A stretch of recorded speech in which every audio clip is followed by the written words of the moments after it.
안녕하세요. 8월 26일 금요일 새벽 예배 말씀 함께 나누겠습니다.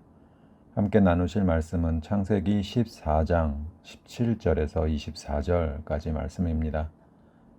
본문은 아브라함이 자신의 사병들을 이끌고 연합군을 물리친 후 조카 롯과 그의 가족 그리고 재물들을 되찾아오는 모습이 나타납니다. 본문을 통해서 하나님을 신뢰하고 의지하는 것이 무엇인지 생각해 보는 시간 되기를 원합니다. 아브라함의 조카 롯이 소돔에 살고 있었던 시기는 가나안 왕들이 메소포타미아 왕 그돌라오멜에게 조공을 바치면서 섬겨오고 있었던 때였습니다. 그러던 중 가나안 남부의 5개 나라 왕들이 더 이상 조공을 바칠 수 없다라고 배반을 했고, 그돌라오멜 왕은 다른 세 왕국과 힘을 합해 롯이 살고 있었던 가나안 남부의 땅을 정벌하고 돌아가던 중이었습니다. 이때까지만 해도 아브라함에게는 아무런 상관이 없었던 전쟁이었습니다. 그런데 소돔성에 살고 있었던 롯과 그의 가족들이 잡혀갔다라는 소식을 듣게 됩니다. 아브라함은 자신의 사병들을 이끌고 추격해서 롯뿐만 아니라 빼앗겼던 재물과 가족들을 구출해서 돌아오게 됩니다. 17절 말씀입니다. 아브라함은 롯과 헤어진 이후에 하나님의 도우심으로 그 세력이 크게 확장되어 있었습니다. 하지만 아무리 그렇다 해도 개인의 사병 집단이 4개 나라의 동맹국을, 그 군대를 이길 수 있었던 것은 아브라함의 작전이나 또는 용맹한 군사들이 있었다라는 것만으로는 이해되지 않는 부분이 많이 있습니다. 하지만 성경은 어떻게 아브라함이 이길 수 있었는지 설명해 주지 않습니다. 분명한 것은 하나님이 아브라함에게 축복하신 복과 하나님이 아브라함과 함께 하셨기에 그가 이길 수 있었다는 것입니다. 그돌라오멜이 이끄는 연합군과의 싸움에서 크게 이기고 돌아오는 승리자 아브라함 앞에 소돔 왕이 마중 나와서 영접합니다. 소돔 왕이 나왔던 이유는 아브라함에게 감사를 전하기 위함도 있겠지만, 아브라함이 구출해서 온 소돔 출신 포로들과 또 재물들의 문제를 해결하기 위해서 나왔던 것입니다. 고대 전쟁에서는 승리자가 모든 포로와 재물을 차지하였기 때문에 소돔 왕은 아브라함에게 잘 보여서 자신의 사람들만이라도 얻고자 하는 마음으로 마중 나와 있었던 것입니다. 18절 말씀입니다. 소돔 왕과 더불어 살렘 왕 멜기세덱도 있었습니다. 본문은 그가 하나님의 제사장이라고 소개합니다. 그가 제사장이라면 하나님을 믿는 백성들이 이미 그 지역에 있었다라는 말이 됩니다. 그리고 여기서 더 궁금한 것은, 그렇다면 하나님은 왜 멜기세덱이 아니고 아브라함을 선택하셨을까 하는 궁금증이 생기게 됩니다. 더 이상한 것은 멜기세덱이 오늘 본문 이후에는 등장하지 않는다라는 점입니다. 다시 성경에 나타나는 때는 시편 110편에서입니다. 이 시편은 다윗의 시로 메시아 예언시라고 불리는 시편입니다. 그리고 신약에 들어와서 히브리서에서 그를 소개하는 말씀이 있습니다.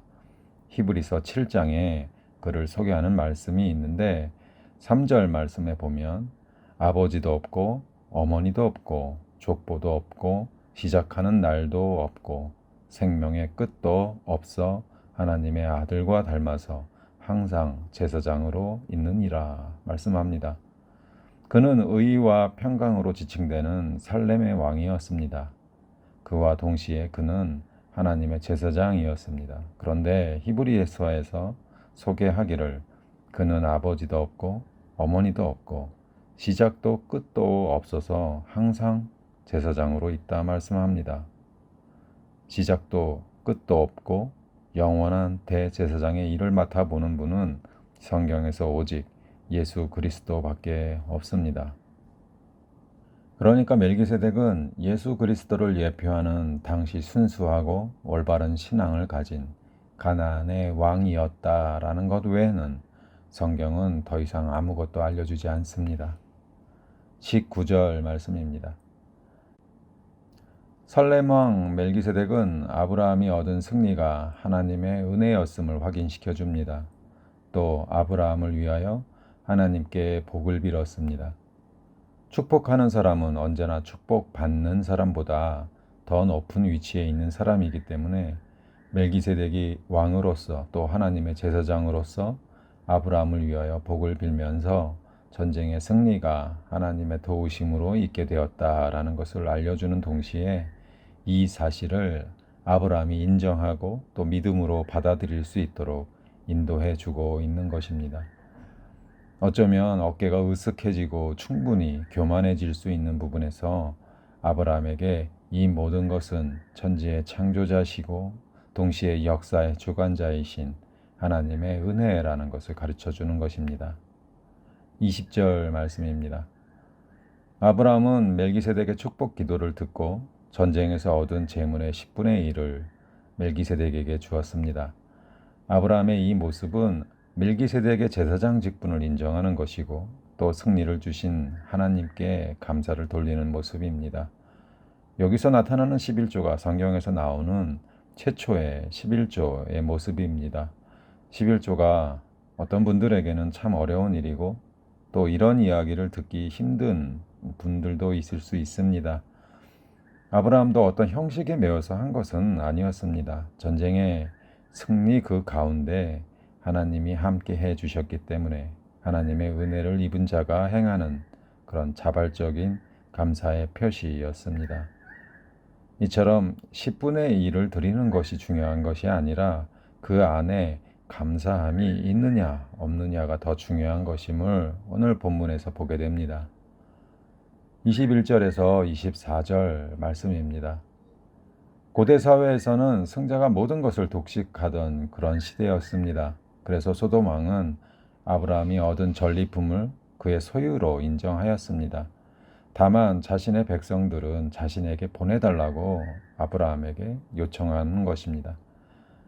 하지만 아브라함은 나는 소돔 왕이 준 재물로 부자가 되었다라는 말을 듣고 싶지 않다고 말합니다.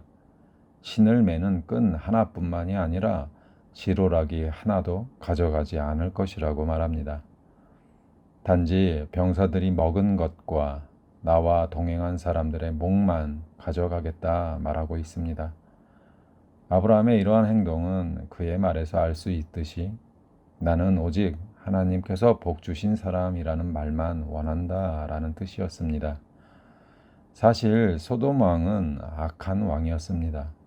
이후에 소돔성이 멸망하게 된 이유도 그 땅의 악함 때문이었습니다. 아브라함은 하나님이 주신 축복과 은혜가 자신의 욕심으로 흐트러지는 것을 원치 않았던 것입니다. 그래서 당연히 취할 수 있었음에도 불구하고 가지지 않았던 것입니다. 말씀을 맺습니다. 아브라함은 전쟁의 승리가 자신의 지혜와 힘에 의해서 얻은 것이 아니라 전적으로 하나님에게서 나온 것임을 잘 알았습니다.